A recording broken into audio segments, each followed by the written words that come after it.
Hallo allerseits, ich bin Peter Pernstein. Ich bin auf der Spielwarenmesse und bin jetzt hier am Stand der Firma Noch. Begrüße den Sebastian Topp. Er hat wieder ein paar schöne neue Sachen in H0 mit dabei. Grüß euch, schön, dass ihr wieder da seid. Und ich darf hier gleich vielleicht starten. Neben mir steht unser Limited Edition Modell 2026. Das ist unsere Micromotion Sternwarte. Dieser Bausatz findet sein Vorbild in Tübingen. Dort gibt es eine Sternwarte, die sieht dieser hier sehr, sehr ähnlich. Wir haben die hier eben nachempfunden. Das ist eine sehr schöne Architektur. Das Besondere an dem Gebäude ist, dass eben auch eine kleine Terrasse dabei ist. Und damit kann man als Modellbahner diese Sternwarte natürlich sehr, sehr schön auch als Ausflugsziel in die Modelllandschaft integrieren und kann dann eben zum Beispiel wie hier auch auf einem Hügel das ganze Modell aufstellen und eben dort zum Beispiel hier jetzt Picknick oder Bewirtung stattfinden lassen und findet damit einen sehr, sehr guten Eingang in die Szenerie, in den großen Zusammenhang. Sie sagten gerade Micromotion. Was ist jetzt dann bewegt hier? Motion, da muss ich ja dann irgendwas bewegen. Ganz genau, das darf ich vielleicht gerade mal zeigen. Und zwar haben wir vorne einmal diesen roten Taster, den ich jetzt drücke. Wir sehen schon einmal hier oben, ich hoffe, das kommt auf dem Video ganz gut raus, haben wir so einen Mond, oder nicht so einen Mond, sondern den Mond, Luna. Und zwar ist ein Planetenprojektor mit dabei, der hier diesen Mond an die Decke projiziert.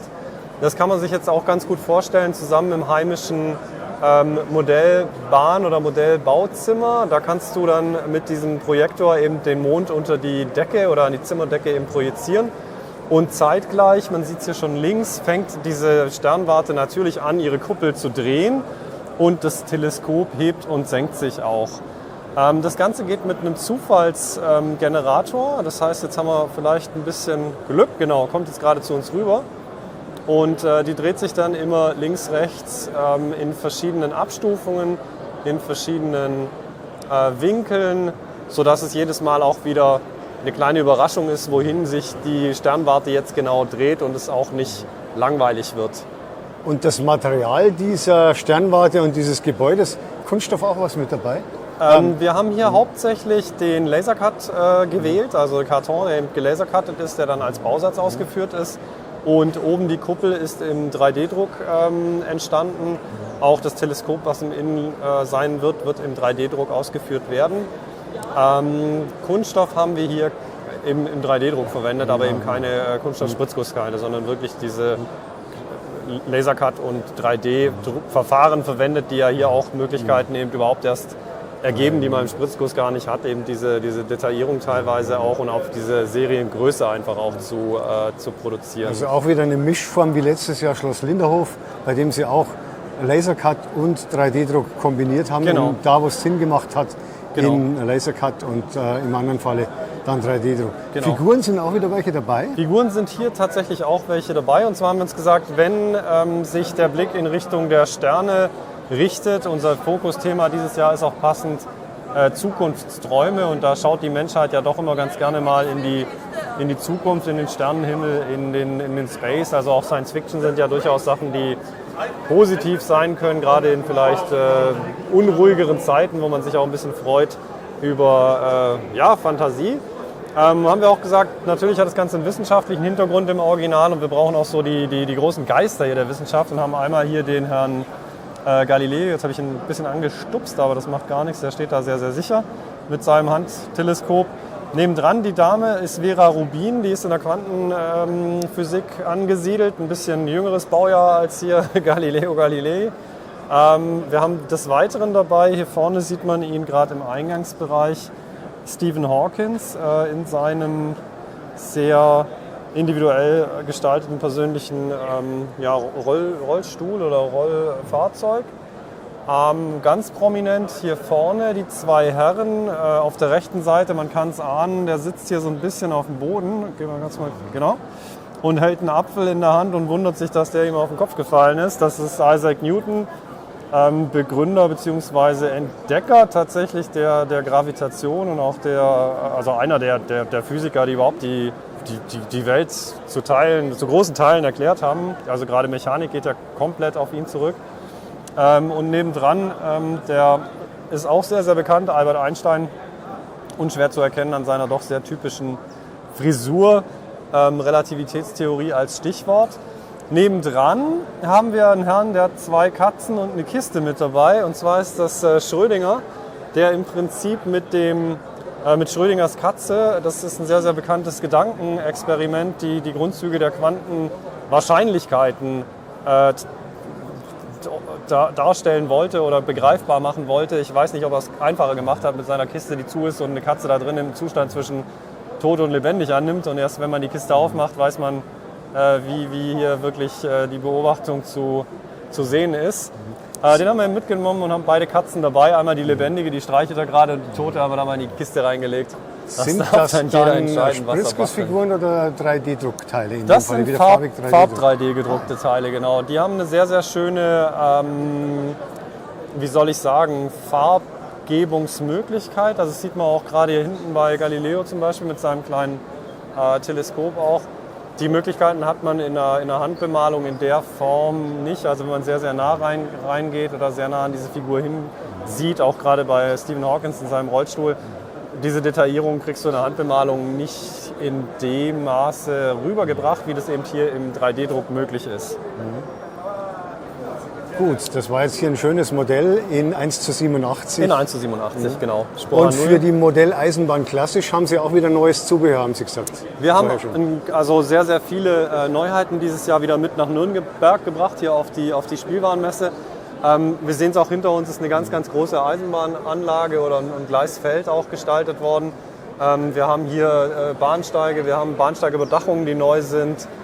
Ganz viele Ausgestaltungsprodukte auch, Gleisschaltmittel, Kleinigkeiten eben zum Dekorieren auch der ganzen Eisenbahnanlage. Also sehr viele Sachen wirklich für die Modelleisenbahn. Da auch gerne mal auf www.noch.de schauen. Da haben wir die ganzen Produkte eben schon stehen. Da kann man sich das Ganze dann eben auch mal in Ruhe anschauen. Und für die Anlagen bauen, haben Sie auch beim EasyTrack Gleissystem eine Neuheit? Genau, beim EasyTrack Gleissystem bzw. Trassenbausystem haben wir eine Neuheit, und zwar die EasyTrack Anlagenbausätze sind mittlerweile sehr, sehr gut integriert im Markt, werden sehr, sehr gerne genommen. Wir haben vor 2 oder 3 Jahren jetzt diese ganzen Individualbauteile dazu vorgestellt, mit denen man seine eigenen Ideen umsetzen kann. Und wir hatten bis vor kurzem auch diese Luggys Gleiswände im Noch-Programm und adaptieren die jetzt im Prinzip in das EasyTrack-System. Das heißt, die Trassen, das ist vielleicht das Auffälligste, sind nicht länger aus Sperrholz, sondern sind auch aus diesem sehr maßhaltigen MDF. Und diese Ständerelemente sind aus dem EasyTrack-System entnommen. Das heißt, ich habe jetzt hier eine perfekte Möglichkeit anzubauen. Also ich kann mit einem EasyTrack-System Bausatz anfangen, kann über die Individualsysteme zum Beispiel ausbauen, kann da extra Strecken dran bauen und kann jetzt auch mit diesen Gleiswändeln, die es in verschiedenen Gleisradien auch gibt, die Ebenen wechseln, kann Schattenbahnhöfe ansteuern und. Also alles, was bisher etwas schwieriger war in der Planung für den Modellbahner und eigentlich, wenn wir ehrlich sind, keine große Freude macht, weil du willst ja Eisenbahn fahren oder in Landschaft gestalten, nehmen wir dem Kunden hier ab, nehmen wir den Modellbahner ab und haben jetzt eben hier mit dieser Gleiswendel auch die Möglichkeit geschaffen, sehr schnell sehr schöne Höhenunterschiede zu überbrücken. Und die gibt es wahlweise H0 und N? Genau, wir haben in H0 5 verschiedene, das hängt an den Gleisradien. Geht natürlich los mit dem kleinsten, mit dem 360 Millimeter, beziehungsweise 360 Millimeter, Entschuldigung, 360 Grad ist ein Kreis immer, 360 Millimeter Radius, mit dem ich sag mal, im Standardkreis unterwegs bin. Aber es gibt dann natürlich auch die größeren Radien mit 437,5 oder 420 und so weiter und so fort. Die sind dann alle zweigleisig ausgeführt, wie hier. Der einzige eingleisige ist der 360er. Bei allen anderen, die größer werden, macht es eben keinen Sinn, die eingleisig auszuführen, weil du quasi hier zweigleisig draufgehen kannst oder mit dem größeren Radius eben einzeln auf der Außenbahn bleibst. Dann hast du innen drin ein bisschen Platz. Macht aber nichts, da kann man entweder die Landschaft anbauen oder, was wir auch schon gesagt haben, wenn man in diesen Kreis reinfährt, kann man natürlich, wenn es eine eingleisige Strecke ist, unten auch eine Weiche setzen. Hat dann im Tunnel in Anführungszeichen, da wird ja später was drüber gebaut, eine Ausweichstrecke und kann entweder eine zweite Zuggarnitur da reinstellen oder hier auch wirklich Zugwechsel stattfinden lassen. Also da gibt es ganz viele Möglichkeiten, die man eben durch diese Bauart machen kann. Und es wird natürlich deutlich einfacher auch für uns in der Lagerhaltung und dadurch natürlich auch günstiger. Und das ist eigentlich die zweite sehr, sehr große Neuerung an diesem Thema. Wir haben es tatsächlich geschafft, durch diese Umstellung und das in die EasyTrack Umwelt integrieren dieser Gleiswände geschafft, eben die Preise auch deutlich zu senken, sodass wir bei den größten Kreisen tatsächlich eine Halbierung des Preises für die Kunden hinbekommen haben. Und ich denke, das ist auch ein sehr schöner Nebeneffekt in Anführungszeichen, der uns sehr freut. Und diesen Preisvorteil geben wir eben dann auch gerne an die Modellbahner weiter, weil alles, was da nicht in die Gleiswände investieren muss, da kann er natürlich dann Zubehör kaufen, Modellbausätze kaufen, Figuren kaufen von uns und weiteres Zubehör. Das ist Geld besser aufgehoben als bei den Gleiswändeln, die dann später überbaut werden. Das heißt, das war jetzt der klassische Anlagenbau und dann haben Sie sich noch was Nettes, habe ich im Vorgespräch schon gehört, einfallen lassen, das vielleicht gedacht ist für Leute, die nicht unbedingt nur bei der Modelleisenbahn sind, sondern einfach so mal als Geschenk. Und das können wir uns noch anschauen am Schluss. Genau, da gehen wir vielleicht gerade mal hier rüber. Und zwar ist es so, dass wir diese noch Geschenkboxen nennen wir es. Es ist ja immer wieder so, dass es Geschenkanlässe gibt. Ich nehme jetzt hier mal ganz klassisch die Hochzeit, wo dann jemand heiratet und man ihm vielleicht ein Geldgeschenk machen will. Und dann weiß man immer nicht so genau, wie soll man das Geldgeschenk eigentlich einpacken. Jetzt haben wir natürlich sehr, sehr schöne Modellfiguren und haben jetzt hier eine Geschenkbox, nennen wir das, gemacht. Und wenn man da jetzt ein bisschen weiter rauszoomt, genau sieht man das schon, kann man diese Box eben öffnen. Im Inneren ist ein Fach, also da kann man jetzt auch ein kleines Geschenk reinlegen. Was weiß ich, wenn man jetzt einen Ring zum Beispiel, kannst du sogar einen Heiratsantrag mitmachen. Oder du kannst auch einen Geldschein oder weiß ich auch nicht, Kreditkarte oder sonst was reinschmeißen. Und hier eben auch nochmal eine Nachricht. Das haben wir, glaube ich, auch irgendwo, genau hier war es zum Beispiel, ein Zettel zum Beispiel reingeklemmt, wo man auch eine Nachricht nochmal drauf schreiben kann. Das ist jetzt so ein weiterer Geschenkanlass, typisch zum Beispiel für einen Geburtstag, wo dann eben auch diese Figur hier oben die Torte hält und auch das kleine Geschenk eben dabei hat. Dann haben wir hier das gleiche genau, haben wir hier zum Beispiel auch als Weihnachtsprodukt. Da ist der Weihnachtsmann mit einem großen Gabensack, wo er eben seine Geschenke rausholt. Und auch hier wieder ein Fach, wo man was reintun kann. Das ist also sehr, sehr schön. Das Ganze, man hört es auch, hat einen kleinen magnetischen Verschluss mit einem Schließmechanismus. Das heißt, ich kann das zumachen und kann das eben dann so auch verschenken. Wenn ich mag, kann ich noch eine Schleife drumherum machen. Wird es sehr, sehr schön. Und derjenige, der Beschenkte, kann sich das natürlich dann auch zu Hause, wenn er will, ins Bücherregal zum Beispiel reinstellen. Und sieht dann hinten auch diese kleine Figur nochmal aufgedruckt und freut sich dann eben über sein Geschenk. Das ist dann doch nochmal ein bisschen was Persönlicheres, als wenn man da einfach nur einen Briefumschlag übergibt oder eine schöne Karte. Mit den Figuren wird es halt dann doch nochmal ein bisschen besonderer. Und diese Geschenkboxen sind schon am Markt oder wann kommen die am Markt? Die kommen im Frühjahr, spätes Frühjahr, so Mai, Juni sind wir momentan in der Planung, werden die dann eben verfügbar sein.